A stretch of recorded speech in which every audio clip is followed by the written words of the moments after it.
Aujourd'hui, nous nous demandons comment communiquer avec nos enfants. Et je rappelle que communiquer signifie mettre en commun. Comment donc proposer une communication qui soit bienveillante. Or, on apprend rarement à communiquer. Or, avec la période de confinement et son lot d'épreuves que nous sommes en train de vivre, on en a vraiment besoin. Notre système de communication, souvent, il fonctionne par injonction. Tu dois, tu devrais, il faudrait. Il fonctionne aussi par menace implicite ou explicite. Si tu fais pas tes devoirs, ce soir, tu n'auras pas ta tablette. Par disqualification de l'autre. Ta sœur, elle, ses devoirs, elle les fait sans qu'on ait besoin de le lui demander. Par culpabilisation, tu peux pas me faire ça. Là, ce qui est en jeu, ce sont nos mécanismes de peur, nos crispations, nos mécanismes de défense et nos inquiétudes face à la scolarité de nos enfants, nos propres angoisses scolaires.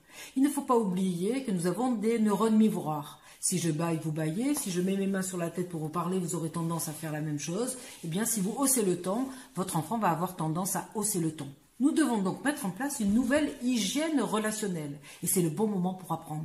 Quelle est cette hygiène relationnelle? C'est l'idée de dialoguer, de mettre en commun, de trouver ensemble des solutions. Où est-ce que je dois faire mes devoirs? Dans la chambre ou dans la salle à manger? Est-ce que l'enfant doit étudier en musique ou en silence? Vous, adultes, immédiatement, vous allez dire en silence. Les chercheurs ne sont pas aussi catégoriques.